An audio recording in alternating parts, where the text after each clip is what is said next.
கிறிஸ்துவுக்குள் பிரியமானவர்களே, இன்றைய நாளிலும் கூட தேவனுடைய வார்த்தையினூடாக உங்களுடைய வாழ்க்கைக்கு தேவையான சத்தியங்களை குறித்து நாங்கள் சிந்திக்க போகிறோம்.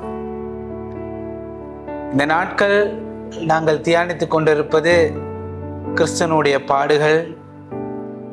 தேவன் தமக்காக ஒரே குமாரனை இந்த உலகத்துக்கு கொடுத்து ஒரு எதிர்பார்ப்பை கொடுத்த தருணங்களை குறித்து நாங்கள் தியானித்துக் கொண்டிருக்கிறோம். இன்றைய தலைப்பு எங்களுக்கு ஒரு முக்கியமான ஒரு விடயத்தை சொல்லுகின்றது. அதாவது, பாடுகள் எதற்காக, பாடுகளின் நிமித்தம் நாம் பெற்றுக்கொள்வது என்ன? கிறிஸ்து இயேசு சிலுவையில் முகம் கொடுத்த எல்லா பாடுகளின் நிமித்தமாக 2 காரியங்களை இந்த இடத்திலே நாங்கள் காணுகின்றோம். 1 யோவான் 4ஆம் அதிகாரத்திலே 18ஆம் வசனத்தில் இவ்வண்ணமாக சொல்லுகிறது. இயேசுவினுடைய இந்த பாடுகளுடைய பிரதான காரணம் என்னவென்றால் தேவனுடைய அன்பு. அந்த அன்பு ஒன்றே அந்த பாடுகளுக்கு முக்கிய காரணமாக இருக்கிறது. உலகத்தை குறித்து, எங்களை குறித்து தேவன் வைத்திருந்த பெரிதான அந்த அன்பை தேவனுடைய பாடுகளின் மூலமாக தேவன் இந்த உலகத்துக்கு வெளிக்காட்டினார். அதன் பிறகு அந்த அன்பு எங்களுக்கு 2 காரியங்களை செய்கின்றது.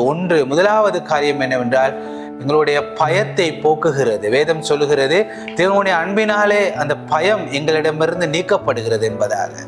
ஆனபடினால நாங்கள் என்ன செய்ய வேண்டும் என்றால், தேவனுடைய அன்பு எங்களுடைய வாழ்க்கையில வரும் பொழுது அந்த பயம் என்பது எங்களிடத்திலிருந்து நீங்குகிறது.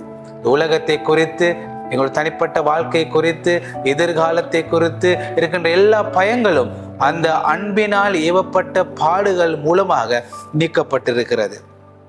அதே போல 2வது காரணி அந்த இடத்துல சொல்லப்படுகின்றது. அந்த இடத்துல பாதுகாப்பு, பூரண பாதுகாப்பு எங்களுக்கு கொடுக்கப்படுகிறது.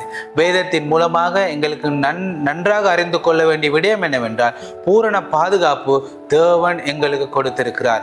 எல்லா விடயத்திலும் இருந்து, எங்களுடைய சாத்தானில் வருகின்ற எல்லா போராட்டங்களிலும் இருந்து ஒரு பாதுகாப்போ அரவணைப்போ தேவனுடைய அந்த பாடுகள் மூலமாக பெற்றுக்கொண்ட அன்பினாலே எங்களுக்கு கிடைக்கப்பட்டிருப்பதாக வேதம் சொல்லுகின்றது. அப்படினாலே இந்த கிறிஸ்தவ வாழ்க்கையிலே நாங்கள் முன்னோக்கி செல்கின்ற பொழுது எதிர்பார்ப்பற்ற முறை இல்லாமல் எதிர்பார்ப்புள்ள மனிதர்களாக நாங்கள் முன்னோக்கி செல்ல வசனத்தின் மூலமாக அந்த அன்பு அரவணைப்பையும் பாதுகாப்பையும் அதே போல பயத்தை நீக்குகிற அந்த அன்பு எங்களுக்கு தேவன் சிலுவையிலே கொடுத்து. ஆனப்படி இந்த தவக்காலங்களிலே நாங்கள் தியானிக்கின்ற பொழுது ஏன் தேவன் பாடுகளை அனுபவித்தார்?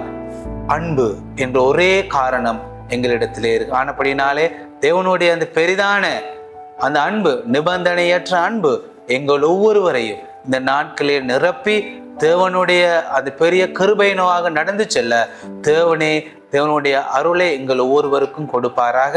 இந்த நாட்களிலும் தேவன் தாமே உங்கள் ஒவ்வொருவரும் ஆசீர்வதித்து இந்த நாட்களில் அதிகமாக தேவனை அண்மித்து தியானித்து தங்களுடைய ஆவிக்குரிய வாழ்க்கையை வளர்வதற்கு நாங்கள் இந்த நாட்களை நன்றாக பயன்படுத்துவதாக.